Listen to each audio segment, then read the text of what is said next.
मैं उनसे सीधा प्रश्न पूछना चाहता हूं कि क्या आप कभी चुनाव के लिए मेहनत करते हैं क्या?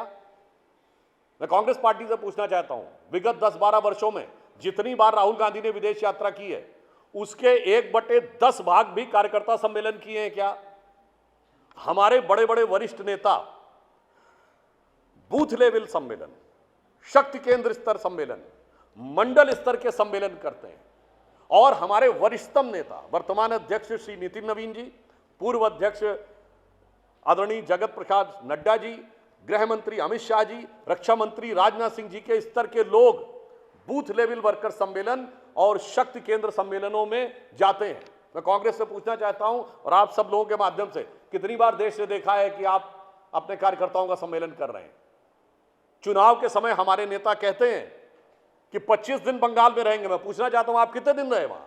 चलिए, बंगाल में आपका कुछ था नहीं, असम में कितने दिन रहे राहुल गांधी जी?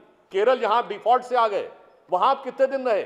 चुनाव के समय घूमने चले जाते हैं विदेश, यानी ईमानदारी से मेहनत ही नहीं करते। अच्छा, मेहनत न करें तो अलग है। पॉइंट नंबर 2, अपने कार्यकर्ताओं को जलील करते हैं। गुजरात में जाके आप बोलते हैं कि गुजरात में 2 प्रकार के कांग्रेस कार्यकर्ता हैं, कुछ जो कांग्रेस के साथ हैं और कुछ जो बीजेपी के साथ हैं। चलिए, जलील करना तो अलग है। आपके कार्यकर्ताओं की हत्या होती है पश्चिम बंगाल में और आपके प्रदेश अध्यक्ष अधीर रंजन चौधरी जी कहते हैं there is no democracy in Bengal, कि ममता जी के राज्य में हिंसा की पराकाष्ठा हो गई है, लोकतंत्र समाप्त हो गया है। और आप कहते हैं लोकतंत्र के लिए ममता जी को साथ लेना जरूरी है। अरे, आप अपने कार्यकर्ताओं की लाशों पर राजनीति करना चाहते थे, आप उस तख्त पर काबिज होना चाहते थे जिसके पाए आपके कार्यकर्ताओं के जनाजे पर रखे हुए थे। उसके बाद आपको लगता है कि आपके कार्यकर्ता और जनता आपका साथ देंगे।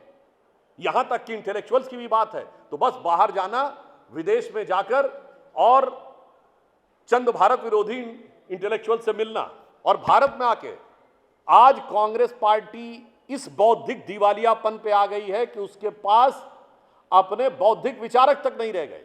ताल कटोरा स्टेडियम में चंद घोषित हिंदू विरोधी तथा कथित स्वयंभू बुद्धिजीवियों को खड़ा करके आप सोचते हैं कि ताली बजवाकर आपको राज मिल जाएगा, तो भारत की प्रबुद्ध जनता अब पूरी तरीके से समझदार हो गई है। और इस प्रकार से जो कांग्रेस पार्टी करने का प्रयास कर रही है उसके लिए मैं कहना चाहूंगा कि देश की प्रबुद्ध जनता भली भांति समझती है कांग्रेस पार्टी की स्थिति क्या है। ये अपने आलस्य, अकर्मण्यता और अक्षमता के लिए लोकतंत्र को अपमानित करने में लगे।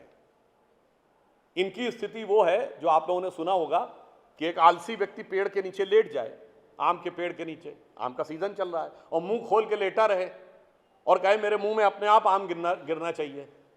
और जब आम ना गिरे और दूसरा व्यक्ति पेड़ पे जाकर उस आम को तोड़ लेकर देखो देखो कितनी बेईमानी हो रही है, भाई साहब आप हाथ ऊपर उठाइए। तो इसलिए मैं कांग्रेस पार्टी से कहना चाहूंगा कि भाई उठ जाग मुसाफिर भोर भई, अब रैन कहां जो सोवत है, और जो सोवत है वो खोवत है। आप तो मस्त होके पड़े रहते हैं।